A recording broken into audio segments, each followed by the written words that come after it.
शीतला माता को बासी भोजन क्यों चढ़ाया जाता है और उस दिन बासी भोजन ही हम लोग को क्यों करना चाहिए, यह इस कथा में है। तो कृपया कथा को पूरा सुने और कमेंट में जय शीतला माता अवश्य लिखें। अगर पसंद आए तो लाइक करें, शेयर करें और चैनल को अभी तक सब्सक्राइब नहीं किया है तो प्लीज चैनल को भी सब्सक्राइब करके बेल आइकन को प्रेस कर दें ताकि सारे अपडेट्स आपको मिलते रहें।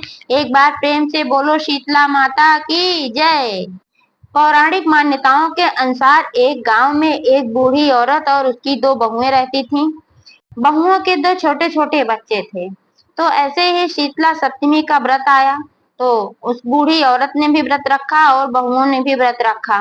तो बूढ़ी औरत ने कहा अपनी बहुओं से कि आज के दिन जो है बासी भोजन ही माता को भोग लगाया जाता है अष्टमी में, और बासी भोजन ही करना चाहिए, ताजा खाना नहीं बनाना चाहिए।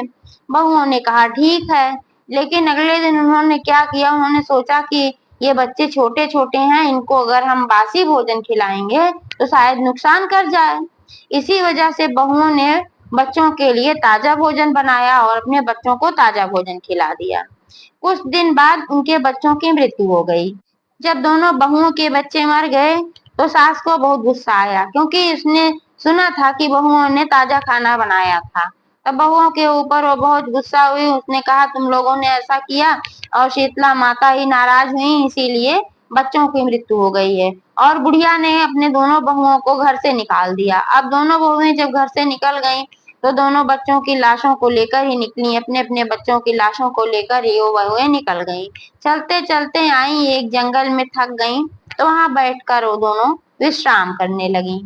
उधर शीतला माता ने अपनी बहन ओरी से कहा कि चलो धरती पर देखते हैं कि हम लोगों के भक्तों के ऊपर कोई संकट तो नहीं है, कौन भक्त क्या कर रहा है क्या नहीं कर रहा है। ऐसा विचार कर दोनों बहनें बुढ़िया का रूप बनाकर निकली और अपने सिर में जुओं से बहुत परेशान थी। ऐसा दिखाया कि जुओं से बहुत परेशान है। तो जहां पर ये दोनों बहुएं बैठी थी जंगल में, इन लोग के सामने से वो दोनों जा रही थी, ओरी और शीतला माता। तो इन लोगों ने देखा कि अरे ये दोनों औरतें तो बहुत परेशान हैं, इन दोनों औरतों के सिर में तो बहुत ज्यादा जुएं पड़े हैं, यहाँ बहुत परेशान हैं ये लोग। तो फिर दोनों बहुओं ने उन लोगों को बुलाया कि आइए माता जी, आप लोगों की जुएं हम साफ कर दें। तब वो लोग आई और बैठ गई। तो ओरी और शीतला माता दोनों ही बैठी और दोनों बहुओं ने इन लोगों के जुएं साफ किए। जब जुएं साफ किए तो इन लोगों को काफी आराम मिला। तो ये लोग खुश हो गई और इन लोगों ने कहा कि जाओ तुम लोगों की गोद हरी रहे। तब दोनों बहुएं फूट फूट कर रोने लगीं और अपने बच्चों के शवों को दिखाया। बोली हे माता, अब तो हमारी गोद हरी क्या होगी, आप देख रही हैं वहां हम लोग के बच्चों के शव पड़े हुए हैं। हम लोग के बच्चे मर गए और हमारी सास ने हम लोग को घर से निकाल दिया क्योंकि हम लोगों ने ताजा खाना बनाकर खिलाया था शीतलाष्टमी के दिन। तब शीतला माता ने कहा ये सब तुम लोगों के कर्मों का फल है, लेकिन अब तुम लोगों ने इतना अच्छा काम किया, राह चलते किसी महिला का, किसी बूढ़ी औरत का इतना सेवा किया, अपने बच्चों की लाशों को भी नहीं ध्यान दिया कि बच्चे तुम्हारे मरे थे, इतनी दुखी थी तब भी तुम लोगों ने हमारी सेवा किया। इससे मैं बहुत प्रसन्न हूँ कि तुम लोगों के अंदर मानवता इतनी है, सेवा भाव इतना है। लेकिन वो गलती तुम लोगों ने की, वो गलती भी की अपने बच्चों के लिए की, कहीं नुकसान न करे, इसलिए हम तुमको माफ करते हैं और तुम दोनों के बच्चे जिंदा हो जाएंगे। और शीतला माता ने उन दोनों बहुओं के बच्चों को जिंदा कर दिया।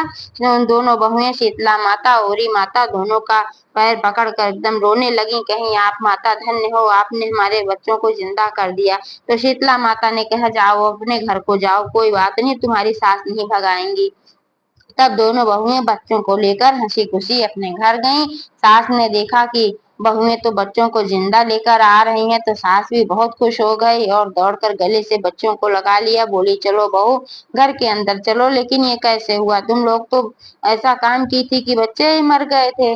तब उन लोगों ने बताया कि ऐसे ऐसे हुआ था, दो बूढ़ी औरतें आई थी, जुओं से परेशान थी और हम दोनों ने जुएं साफ किए तो उन्होंने ही हमारे बच्चों को जिंदा कर दिया। तब उनकी सास ने कहा वो कोई और नहीं, शीतला माता और उनकी बहन ही थी। बहुओं ने कहा हाँ माँ जी, वह शीतला माता ही थी, तभी तो हमारे बच्चों को जिंदा कर दिया। एक बार प्रेम से बोलो शीतला माता की जय।